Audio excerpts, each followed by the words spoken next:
Shalom saudara yang dikasihi Tuhan, bacaan kita hari ini adalah miliki kasih yang menyempurnakan. Kita tunduk kepala, kita berdoa terlebih dahulu. Bapa kami dalam surga yang kami kenal di dalam nama Tuhan Yesus, berikan kepada kami hati untuk selalu mengasihi Tuhan, mengasihi sesama. Berikan kepada kami hati Tuhan supaya kami boleh melakukan segala pekerjaan pelayanan dengan kasih. Biar kasih itu menjadi dasar dari kehidupan kami dalam pelayanan kami, supaya dunia boleh melihat Tuhan di dalam kehidupan kami. Mereka boleh melihat Tuhan di dalam gereja juga.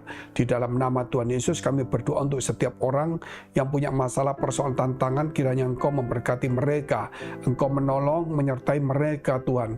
Engkau angkat mereka dan pulihkan mereka di dalam nama Tuhan Yesus Kristus. Demikian juga yang sakit Tuhan, kiranya Engkau mau sembuhkan, ampuni segala dosa dan salahnya. Dalam nama Yesus, haleluya, amin.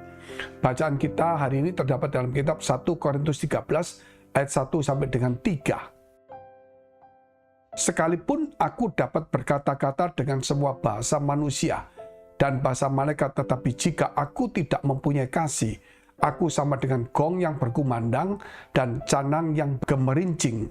Dari bacaan ini kita jelas sekali tahu bahwa apapun yang kita lakukan, bahasa apapun yang kita miliki, walaupun kita mempunyai bahasa malaikat sekalipun, kalau kita tidak punya kasih, maka itu semuanya sepertinya gong yang berkumandang dan canang yang gemerincing. Dari sinilah kita melihat bahwa kasih itu sangat penting menjadi dasar dari kekristenan kita. Kerap kali kita ini sebagai orang percaya kepada Yesus, beriman kepada Yesus. Namun iman itu tidak pernah tumbuh dan berbuah.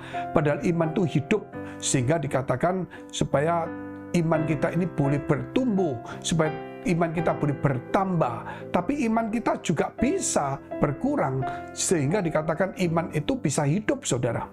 Nah, kalau iman itu bisa hidup, tentunya kita tahu bahwa kita harus terus meningkatkan dari iman itu untuk menghasilkan buah.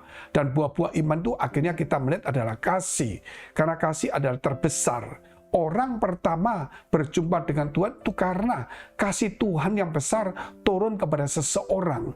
Sehingga akhirnya orang itu mendapatkan iman dan percaya kepada Tuhan. Setelah dia percaya, maka timbullah yang namanya pengharapan akan hidup kekal, keselamatan yang dianugerahkan Tuhan melalui kematian Yesus di kayu salib. Setelah itu mereka mulai mengasihi Tuhan dengan segenap hati, jiwa, akal budi dan kekuatannya, dan mengasihi sesamanya seperti dirinya sendiri. Itulah kemudian dikatakan ada 3 hal, yaitu iman, pengharapan, dan kasih. Yang terbesar adalah kasih. Itu terdapat dalam kitab 1 Korintus 13 ayat 13. Sehingga kalau seseorang itu hanya percaya, namun tidak pernah berbuah dari percayanya itu, tidak ada perbuatan dari percayanya itu, tidak menghasilkan sesuatu yang baik dari percayanya itu, berarti imannya tidak bertumbuh. Seharusnya sebagai orang percaya, kita itu beriman, menunjukkan iman kita bukan dengan perkataan, dengan ibadah, apalagi dengan bahasa-bahasa kita, walaupun itu bahasa malaikat sekalipun. Tapi kita harus tunjukkan melalui yaitu kehidupan kita yang sehari-hari, yang di dalam kasih itu, saudara. Kita lihat ayat yang kedua. Sekalipun aku mempunyai karunia untuk bernubuat dan aku mengetahui segala rahasia dan memiliki seluruh pengetahuan, dan sekalipun aku memiliki iman yang sempurna untuk memindahkan gunung, tetapi jika aku tidak mempunyai kasih, aku sama sekali tidak berguna. Walaupun kita punya karunia apa saja, nubuatan, mengetahui semua rahasia, memiliki iman yang memindahkan gunung, namun kalau kita tidak punya kasih, dikatakan sama sekali tidak berguna. Orang akan bertanya, loh, dia bernubuat bagus sehingga saya menjadi semangat dan akhirnya saya berhasil.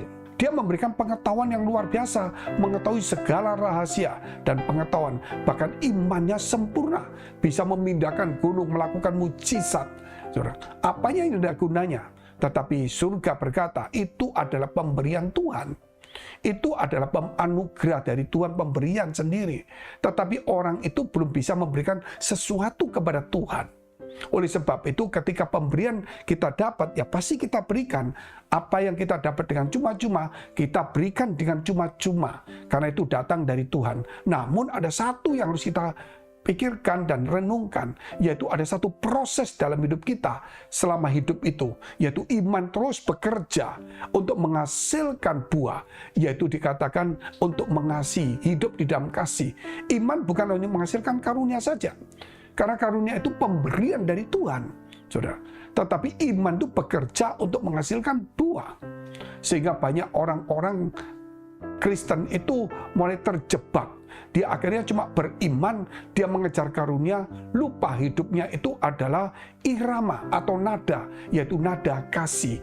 Kalau kita mendengar lagu-lagu sekarang dunia ini lebih banyak tentang cinta. Entah itu cinta diputus, atau jatuh cinta, atau sedang patah hati, saudara. Tapi banyak bicara tentang cinta. Tetapi hidup kita itu bukan nyanyian tentang patah hati, saudara. Tetapi hidup kita itu seperti irama atau nada, sehingga orang itu bisa melihat tentang kasih Tuhan itu ada kepada seseorang melalui diri kita.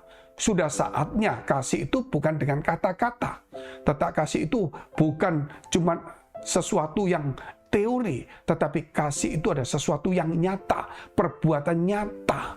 Jangan cuma mengandalkan kita, karunia kita, jangan cuma mengandalkan ibadah kita, namun ibadah itu saudara harus disertai kelakuan-kelakuan yang memuliakan Tuhan.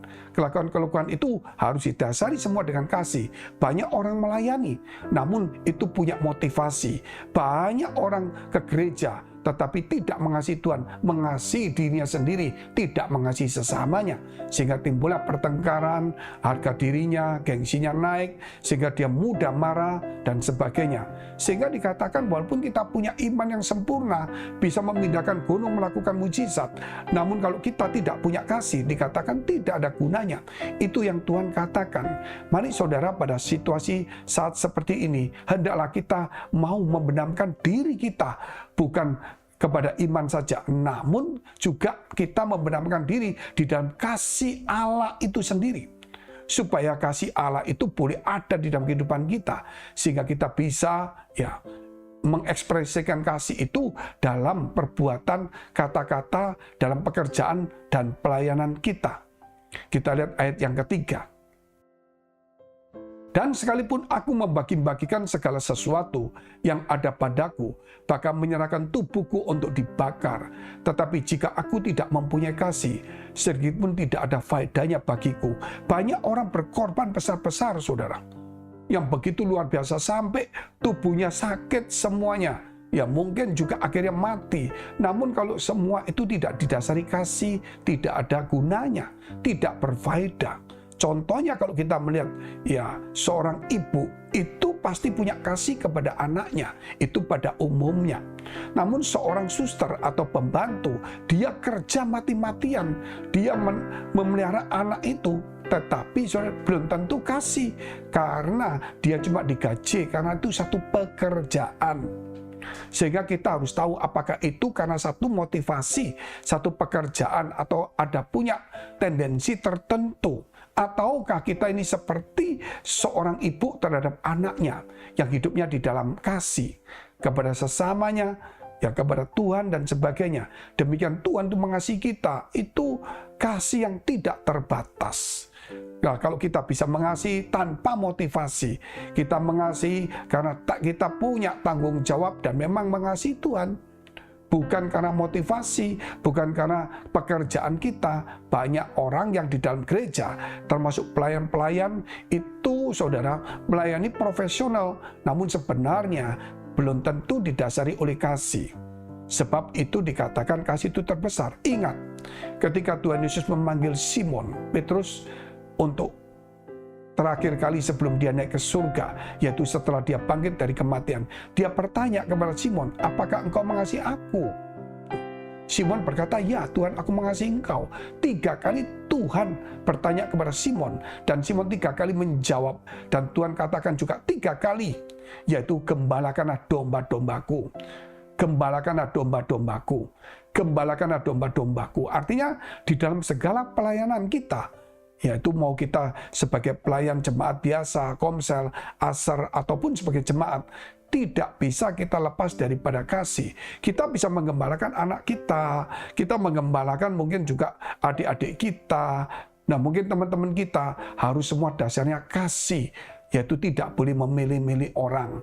Dan saya tahu, itulah milikilah kasih yang menyempurnakan di dalam ibadah kita. Ibadah kita tidak akan sempurna kalau kita tidak menyempurnakannya dalam kasih. Kehidupan kita tidak berkenan kepada Tuhan kalau kita tidak menyempurnakan dalam kasih kita.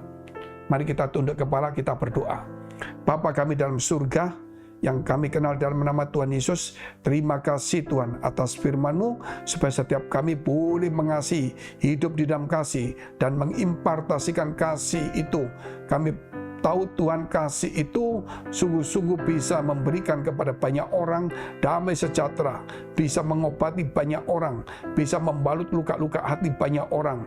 Terlebih Tuhan, supaya mereka boleh melihat Tuhan itu dalam kasih, dalam gereja, dalam kehidupan kami semuanya. Kami saat ini berdoa untuk setiap saudara kami yang dalam pergumulan masalah, persoalan, tantangan. Kiranya Tuhan Engkau mau tolong, Engkau mau pulihkan. Kiranya Tuhan Engkau mau memberi kepada mereka hikmat jalan keluar di dalam nama Tuhan Yesus. Jikalau saudara punya pergumulan, mari dekapkan kedua tanganmu di dadamu. Engkau yang sakit, dekapkan tanganmu di bagian yang sakit. Percayalah hari ini, biar pemulihan datang daripada Tuhan. Kesehatan, kesembuhan datang dari Tuhan. Dan segala dosa dan kesalahanmu diampuni. Dalam nama Yesus. Haleluya. Amin. Jika saudara masih membutuhkan pelayanan konseling dan doa, silakan hubungi nomor yang tertera.